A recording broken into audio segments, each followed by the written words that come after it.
We are facing a global fight to address one of the biggest challenges of our time. 5 years after committing to eradicate hunger, we are not on track to reach our goals by 2030. Chronic hunger is up by 10 million people in 1 year and up by nearly 60 million in 5 years. Almost 690 million people went hungry in 2019, with numbers highest in Asia and rising fastest in Africa. If these trends continue, more than 840 million people will be hungry by 2030, with Africa overtaking Asia as the region affected most. The COVID-19 pandemic could add over 100 million people to this distressing toll. Overcoming hunger is just one part of the problem. 2 billion people do not have regular access to safe, nutritious and sufficient food. In 2019, 144 million children under the age of 5 were stunted, while 47 million were affected by wasting. We are not on track to meet our 2030 targets for child stunting, low birth weight and exclusive breastfeeding. Countries are also facing the growing burden of obesity linked to poor quality diets, with 676 million of adults obese. Around the world, many people are suffering from hunger, food insecurity and malnutrition because they cannot afford healthy diets. Even the cheapest healthy diets are out of reach for more than 3 billion people in the world. In sub-Saharan Africa and Southern Asia, around 57% of the population cannot afford nutritious food. Our current dietary patterns are also taking a heavy toll in terms of health costs and the environment.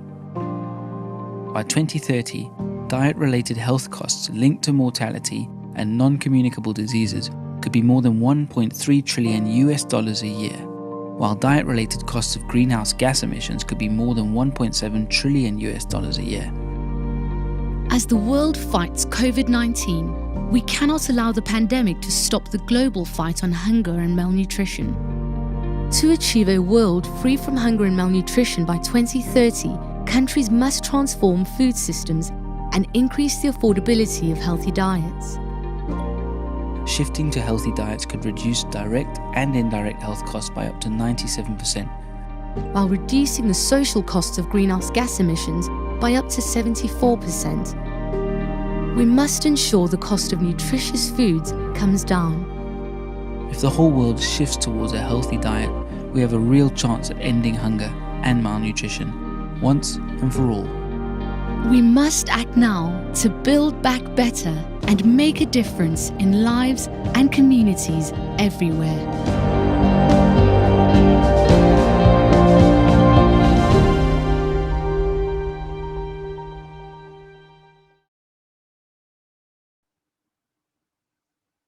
Assalamualaikum warahmatullahi wabarakatuh. Salam inovatif agriculture. Selamat berjumpa kembali pada kuliah pertanian inovatif pada topik pangan, gizi, dan kesehatan. Learning outcome dari mata kuliah topik ke-7 ini diharapkan mahasiswa akan mampu menjelaskan secara singkat makna konseptual pangan dan arti penting pangan dan pertanian bagi kehidupan manusia dan kelangsungan satu bangsa.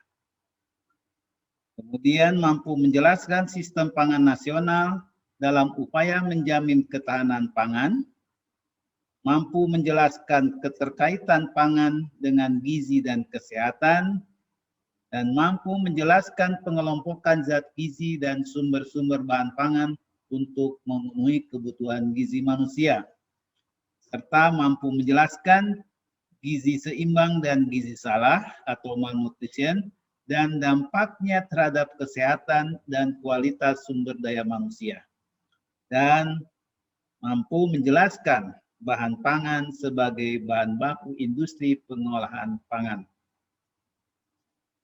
Saudara-saudara sekalian, dari video tadi bisa kita lihat arti penting daripada pangan. Sebelum itu mari kita lihat apa yang dimaksud dengan pangan menurut Undang-Undang Nomor 18 Tahun 2012 tentang pangan. Pangan adalah segala sesuatu yang berasal dari sumber hayati produk pertanian, perkebunan, kehutanan, perikanan, peternakan, perairan, dan air, baik yang diolah maupun tidak diolah, yang diperuntukkan sebagai makanan atau minuman bagi konsumsi manusia, termasuk bahan tambahan pangan, bahan baku pangan, dan bahan lainnya yang digunakan dalam proses penyiapan, pengolahan, dan atau pembuatan makanan atau minuman. Kita lihat dari video barusan bahwa masalah makanan rakyat adalah masalah yang penting, sehingga tidak salah the founding father of Indonesia, Bapak Insinyur Soekarno, menyatakan dalam pidatonya waktu pendirian Kampus Fakultas Pertanian Universitas Indonesia yang kemudian menjadi IPB, bahwa persoalan makanan rakyat adalah persoalan hidup matinya bangsa. Sehingga dengan demikian pertanian menjadi fondasi kehidupan di bumi ini. Sebagaimana bangsa Korea menyatakan dalam filosofinya, Nongja Cheo Haji Daebon. Dan karena itu, maka memperoleh makanan yang cukup, bergizi, dan aman adalah hak setiap individu. Sebagaimana dinyatakan dalam Deklarasi Dunia tentang Gizi atau dikenal Deklarasi Roma tahun 1992. Dan disinilah pentingnya menjamin ketahanan pangan. Mari kita lihat dari data yang tadi juga disampaikan dalam video pengantar tentang situasi ketahanan pangan dunia dan di Indonesia. Pada tahun 2050 ada 9,8 miliar penduduk dunia yang membutuhkan pangan yang cukup.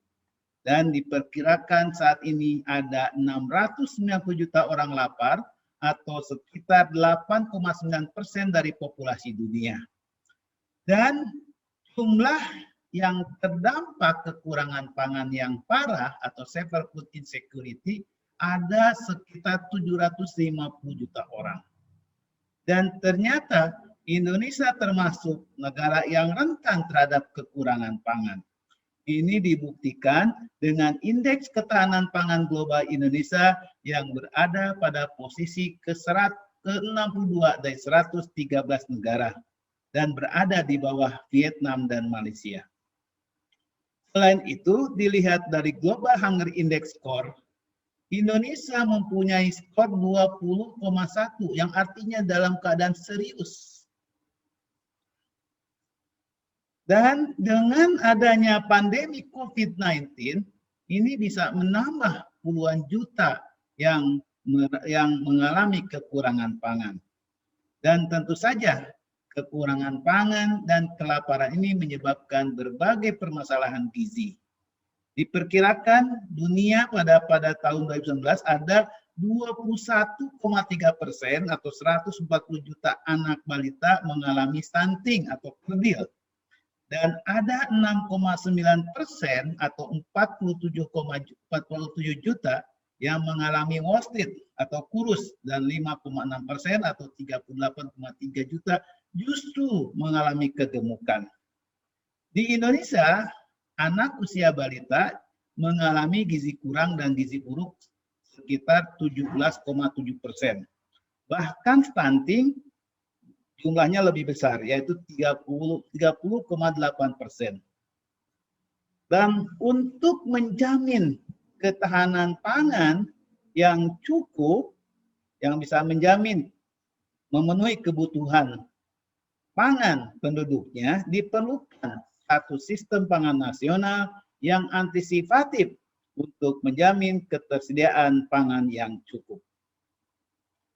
Dan di Indonesia, sistem pangan nasional sebagaimana disebutkan dalam Undang-Undang Nomor 18 2012 tentang pangan disusun dengan spirit atau pondasi, yaitu kemandirian pangan dan kedaulatan pangan.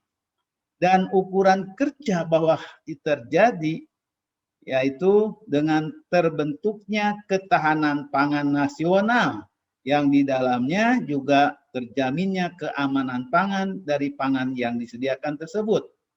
Dan sebagai keluaran dari sistem pangan nasional ini adalah individu dan masyarakat dapat hidup sehat, aktif, dan produktif secara berkelanjutan.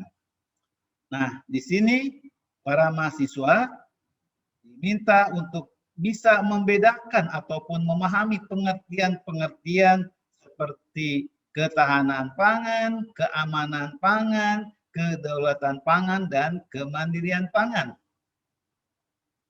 Jadi, saudara harus bisa membedakan apa itu ketahanan pangan atau food security dan apa itu keamanan pangan, food safety. Ya. Mohon saudara-saudara bisa memahami keempat istilah ini. Dan untuk membangun ketahanan pangan dan gizi sekaligus di Indonesia disusun satu kerangka konsep.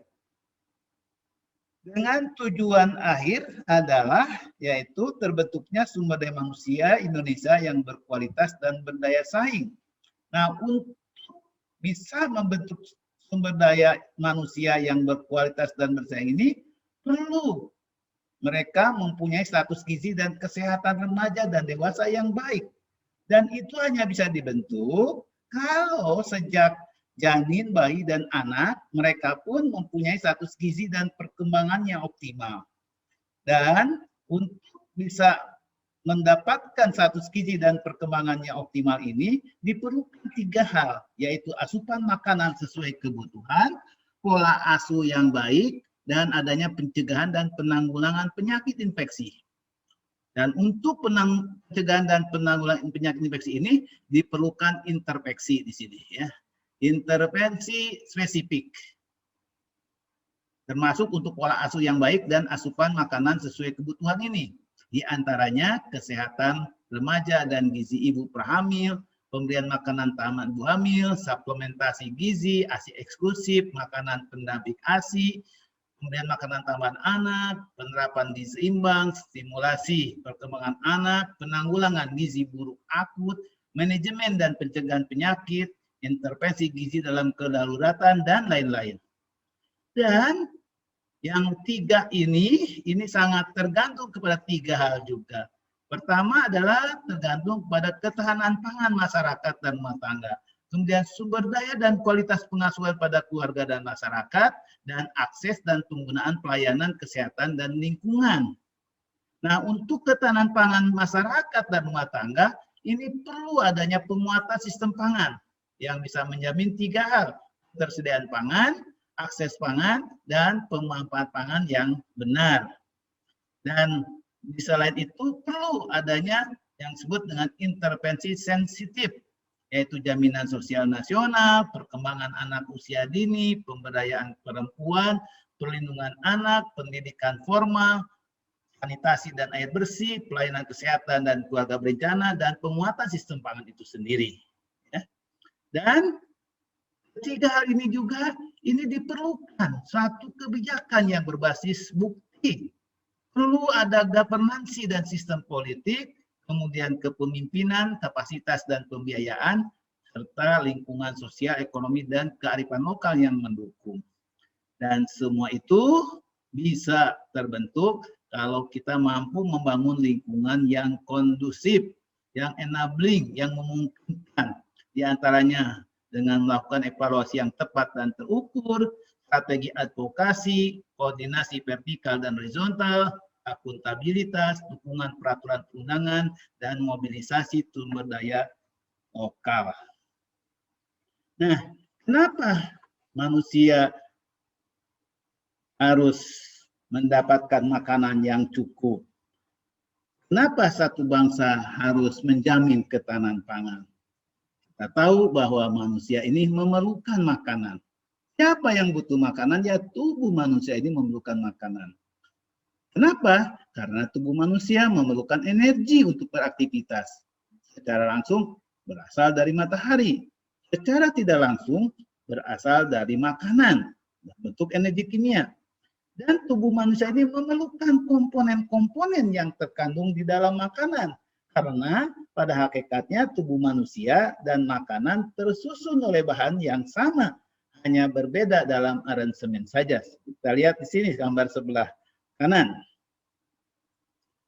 Nah, di dalam makanan ini terdapat komponen-komponen yang bermanfaat bagi tubuh dan kesehatan yang digolongkan sebagai zat gizi. Dan untuk dapat hidup normal, manusia memerlukan 6 zat gizi dari makanan, yaitu secara global yaitu air, karbohidrat, protein, lemak, vitamin, dan mineral. Nah, dari 6 zat gizi ini sesungguhnya 4 jenis senyawa yaitu karbohidrat, protein, lemak, dan vitamin merupakan senyawa organik yaitu mengandung senyawa karbon. 3 jenis lainnya menyediakan energi. Ya. Ada 3 jenis, mohon maaf, ada 3 jenis senyawa dari yang organik tadi menyediakan energi yaitu karbohidrat, protein, dan lemak. Ya. Nah, selain itu makanan mengandung komponen lain yang bermanfaat bagi kesehatan. Namun saat ini mungkin belum disebut zat gizi, seperti berbagai komponen fitokimia yang berfungsi sebagai antioksidan, anti kanker, anti hipertensi, anti diabetik, prebiotik, probiotik, dan lain-lain. Selain untuk memenuhi rasa lapar, manusia perlu makan juga untuk mendapatkan kepuasan, kenikmatan, relasi sosial, budaya, dan untuk pencegahan penyakit atau meningkatkan kekebalan. Nah, karena itu berdasarkan fungsi zat gizi, zat gizi di dalam makanan bisa dikelompokkan menjadi zat gizi penghasil energi, yaitu tadi disebutkan karbohidrat, lemak, dan protein. Biasanya ini berasal dari makanan pokok. Kemudian zat gizi pembangun sel, yaitu protein, ini biasa berasal dari bahan pangan lauk-pauk. Kemudian zat gizi pengatur, yaitu terutama vitamin dan mineral, biasa berasal dari sayur dan buah. Namun, tadi seperti dikatakan, bahwa pangan juga bisa berfungsi sebagai obat dan menjaga kesehatan serta kebugaran, yang dikenal dengan nutrasetikal atau makan pangan fungsional. Dan untuk manusia sehat, bergizi, manusia ini harus mengonsumsi pangan beragam dan bergizi seimbang. Karena apa? Karena tidak ada satupun pangan tunggal yang bisa memenuhi semua kebutuhan gizi manusia. Karena itulah, maka perlu pangan dari berbagai sumber, baik dari nabati maupun hewani. Hippocrates mengatakan, jadikanlah makananmu sebagai obatmu dan obatmu sebagai makananmu. Artinya makan itu bukan sekedar memenuhi rasa lapar, bukan sebagai sumber tenaga, tapi juga bagaimana dia menjadi sumber kesehatan. Nah, kenapa harus gizi seimbang? Ya. Para ahli gizi menganjurkan makanan yang sehat itu, diet yang sehat itu adalah gizi seimbang. Kenapa demikian? Karena gizi seimbang ini diperlukan. Sangat diperlukan untuk pertama untuk pertumbuhan, untuk perkembangan, untuk meningkatkan kecerdasan, untuk pemulihan kesehatan, meningkatkan daya tahan tubuh, dan juga aktivitas lain-lainnya. Dan ada peribahasa yang mengatakan bahwa you are what you eat. Engkau adalah apa yang engkau makan. Sehingga bagaimana status gizi kita, bagaimana status kesehatan kita, sangat tergantung kepada makanan. Dan makanan sangat penting untuk tadi memelihara kesehatan kita. Karena ketika diet salah, obat-obatan itu tidak ada gunanya. Dan ketika diet benar, maka obat-obatan itu tidak diperlukan. Nah, mari kita lihat beberapa sumber pangan. Tadi saya katakan ada sumber pangan hewani, ada nabati. Mari kita lihat sumber pangan asal nabati. Jadi di sebagian besar masyarakat, pangan nabati ini menjadi sumber utama untuk pemenuhan gizi seperti energi, karbohidrat, protein, lemak, vitamin, dan mineral. Sumber karbohidrat bisa kita peroleh dari padi-padian, jagung, gandum, umbi-umbian, sagu, talas, buah sukun, pisang. Kemudian sebagai sumber protein dari kacang kedelai misalnya, susu kedelai, tempe, kacang hijau, kefir, koro, dan banyak lainnya. Sumber lemak dari minyak kelapa, minyak sawit, alpukat, minyak kedelai, minyak kacang tanah, minyak jagung, dan sebagainya. Kemudian sumber vitamin dan provitamin dari buah-buahan, sayur-sayuran, tanaman herbal, dan sumber mineral terutama dari buah-buahan dan sayur-sayuran serta dari herbal. Dan tren dunia saat ini, ternyata masyarakat mulai banyak beralih ke pangan asal nabati dan mengurangi pangan asal hewani, meski bukan seorang vegetarian. Tren lain adalah munculnya selera masyarakat untuk kembali ke pangan lokal.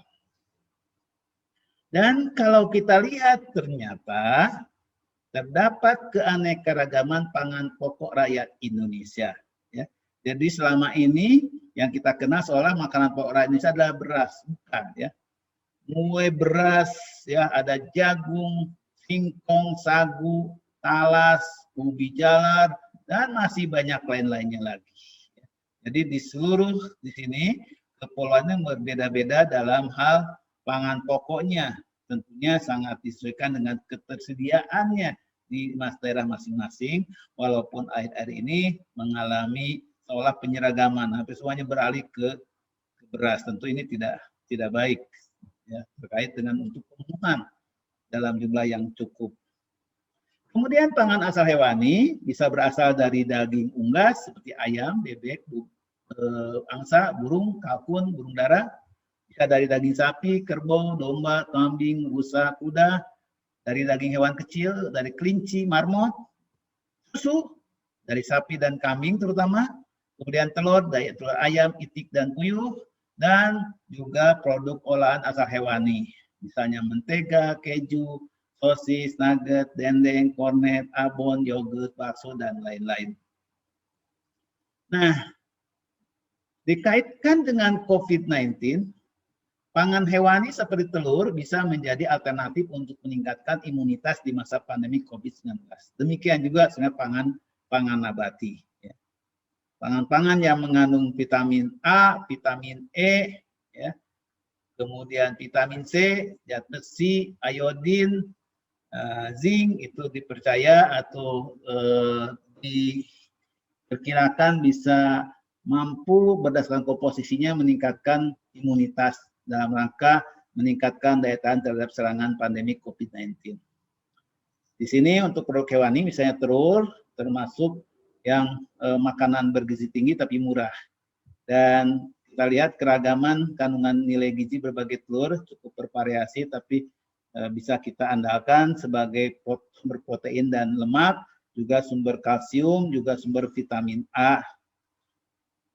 Nah, kemudian pangan lainnya adalah pangan yang berasal dari perikanan dan kelautan. Dari air tawar misalnya ikan mas, ikan nila, ikan mujair, gurame, bawal air tawar, lele, patin, belut, gabus, dan sebagainya. Dari air payo, bandeng, mungkin betok, ya.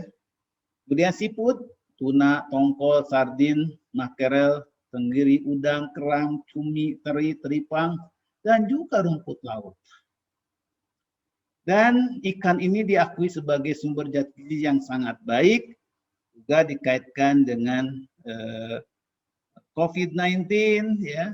Kemudian juga dikaitkan dengan perkembangan bertumbuh kembangnya anak manusia sejak kehamilan, sejak bayi dalam kandungan sampai lahir, ya. Karena kandungan gizinya kita lihat mulai dari kandungan asam lemak omega 3, ada DHA, EPA, kemudian ada vitamin A, vitamin D, vitamin 12, ada berbagai mineral, zinc, kalsium, besi, iodin, selenium, selain juga sumber protein yang relatif murah.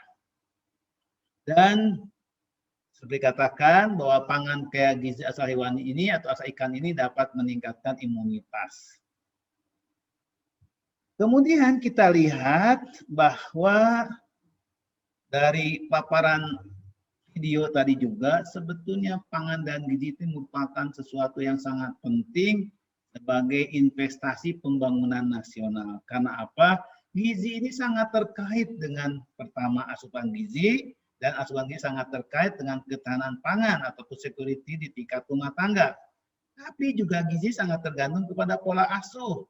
Di sini budaya, preferensi, nilai akan menentukan makanan-makanan seperti apa dan berapa banyak yang bisa masuk ke dalam mulut seseorang, apalagi ke anak balita. Kemudian kondisi tubuh dan penyakit infeksi ini akan mempengaruhi kebutuhan kita akan zat gizi, ya. Kemudian juga kemiskinan, ya.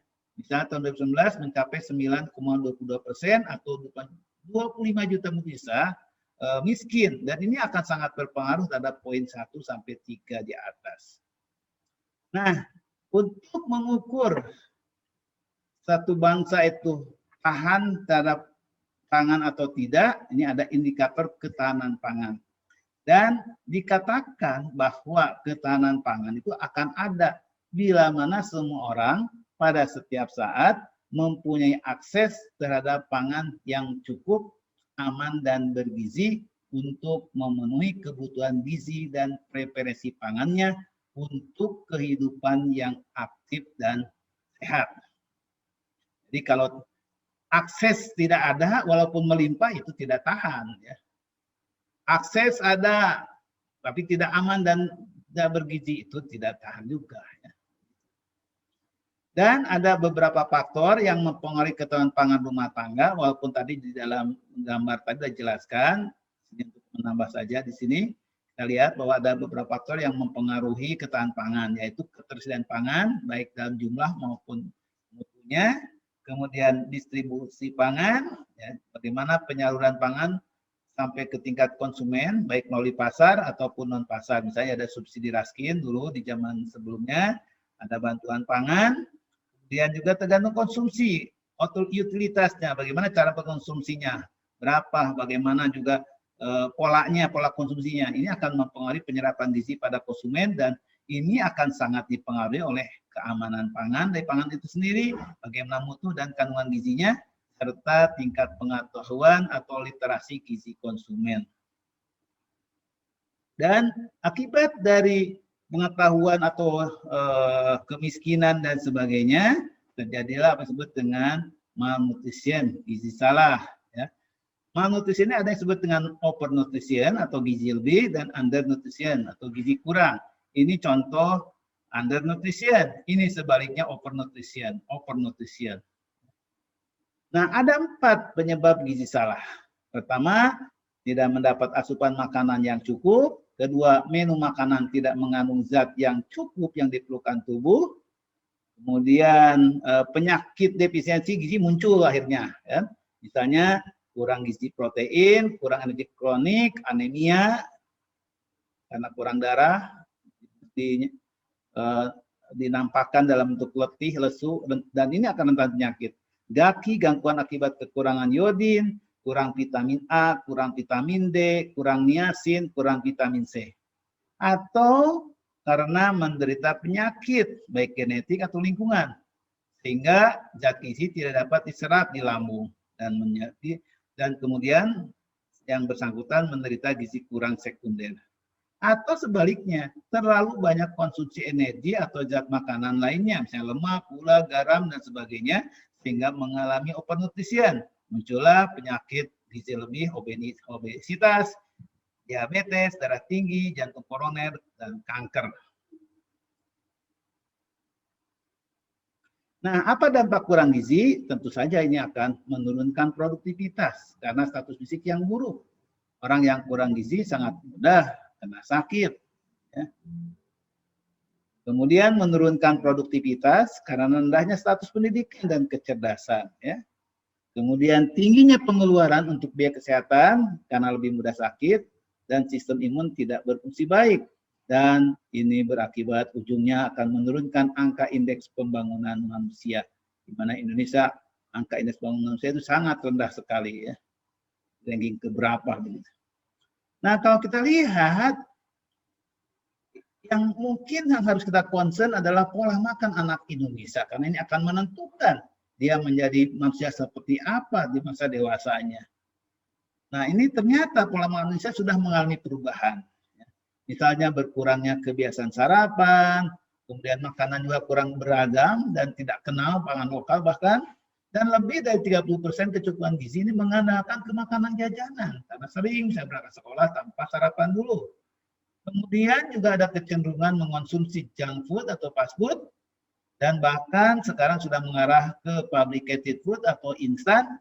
Akibatnya apa? Ya banyak anak-anak bisa mengalami malnutrition dan mudah sakit.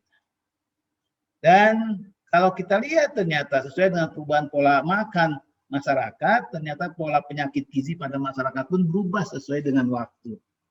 Jadi misalnya dari penyakit karena kekurangan gizi seperti KEP, KEK, anemia, gondok thrombosiknya ke penyakit karena kelebihan gizi seperti obesitas, diabetes, aterosklerosis, dan jantung koroner. Dan semuanya ini sebetulnya bisa dicegah dengan diet yang baik yang memenuhi gizi seimbang. Nah, sekarang tadi kenapa Bung Karno 7 tahun setelah merdeka berpidato membangun Fakultas Pertanian di Bogor. Karena pangan itu sangat erat dengan kemerdekaan. Kemerdekaan ada kalau ada kedaulatan. Kedaulatan ada kalau ada kedaulatan pangan. Ya. Dan tentu saja maka pangan ini harus masuk dalam ranah politik, harus kita atur. Dan sekarang memang ternyata bagaimana terjadinya politik pangan global. Sekarang bagaimana disandingkan lokal. Ya. Dan selama ini Indonesia menjadi pasar pangan produk global. Ya. Dan kita tidak bisa menolak karena kita bagian dari negara global. Tapi harus diingat bahwa ya, pangan itu sangat erat kaitannya dengan penyakit. Tapi juga bagaimana pangan ini juga bisa menjadi obat terhadap penyakit. Begitu. Dan ini menyebabkan dengan politik pangan global ini telah merubah mindset dan gaya hidup anak bangsa dan termarginalkannya pangan dan obat lokal Indonesia. Padahal sesungguhnya pangan Indonesia ini sebetulnya sangat baik, ya, sesuai, ya, dan tersedia dalam jumlah yang cukup. Sesungguhnya dia bisa menjadi sekaligus juga mencegah penyakit dan juga sekaligus bisa menjadi obat. Ya. Dan kalau kita lihat di sini penyebab global dari semua kematian apa? Ya. Ternyata penyakit-penyakit yang karena pola makan yang nggak benar. Penyakit kardiovaskular disease 31%, ya, dan lain-lainnya. Dan ini semua tidak lepas dari sesungguhnya pola makan, ya, dan sesungguhnya semua bisa dicegah. Dan karena itu ya kita perlu ya ada perubahan ketatanan dunia baru dengan mengutamakan potensi lokal. Inilah tantangan dan peluang besar Indonesia, yaitu bagaimana memanfaatkan biodiversitas anugerah Allah dengan pengembangan teks lokal modern yang dikembangkan secara mandiri dan berkelanjutan, terutama untuk dijadikan bahan pangan dan bahan obat yang bisa meningkatkan kualitas kesehatan dan imun tubuh anak bangsa. Selanjutnya, terakhir topik terakhir yaitu bahan pangan sebagai bahan baku industri pangan. Jadi tadi tren bahwa masyarakat mulai senang ke makanan-makanan olahan, pabrikan, ya, tentu saja sedapat mungkin pangan olahan yang menggunakan pangan yang diperoleh atau bahan baku dari bahan baku domestik sendiri, bukan impor, supaya kita terjamin tadi ketahanan pangan dan kedaulatan pangannya. Nah, untuk bisa terbentuknya industri pangan, industri pengolahan pangan, tentu perlu dukungan komoditi, ya, bahan baku yang diperoleh dari dalam negeri, mulai dari bibit, kemudian penanaman, proses panen, proses primer, produk primer. Yang ini produk primer akan menjadi bahan baku. Ini tentu saja ketika akan mengolah satu bahan baku, satu bahan pangan dari Indonesia, ini perlu ada riset, ya, proses, ya, ada proses riset, kemudian ada produksi scale up, dan sampai kemudian bisa diterapkan dalam industri. Dan bagaimana bahwa industri pengolahan pangan dengan bahan baku lokal ini juga disukai, diterima oleh konsumen. Inilah tantangan kita. Ya. Nah, di sini munculnya apa yang disebut dengan rantai nilai komoditi pangan. Ya. Jadi kita tahu bahan pangan ini ada yang dikonsumsi segar atau minimal dan ada dikonsumsi dalam bentuk olahan. Di sini terjadi aliran, ya. Kita lihat ada aliran uang dan barang, ya. Dan ada aliran di sini produk segar dan produk segar olahan minimal, dan di sini ada bagaimana produk olahan sampai ke konsumen, ya. Jadi ada di sini supply chain, ya, atau value chain dari komoditas pangan. Dan disinilah sebetulnya bagaimana IPB bisa berperan, ya, bukan hanya di dalam penanaman, produksi, ya, tapi juga sampai ke rantai nilainya, ya, sampai ke produk olahannya, termasuk juga pemasarannya. Nah, ini hanya beberapa contoh bagaimana sumber-sumber pangan lokal yang bisa kita harapkan menjadi pangan masa depan Indonesia, sehingga kita tidak tergantung kepada salah satu bahan pangan pokok saja, begitu. Ya. Dan kita lihat ada bahan pangan di sini, contohnya sagu, ya, yang bukan hanya menghasilkan sagunya sendiri, sumber karbohidrat, juga menghasilkan buah kolang-kaling yang juga bermanfaat kesehatan, ya. Menghasilkan di sini, dari sini bisa diolah menjadi bahan baku mie, ya, tepung dan sebagainya. Ya. Saya kira itu yang kuliah pada kesempatan kali ini, dan tentu saja kami mengucapkan selamat belajar, ya, akan menghadapi UTS, dan sampai bertemu kembali setelah UTS pada kuliah minggu ke-8. Terima kasih. Assalamualaikum warahmatullahi wabarakatuh.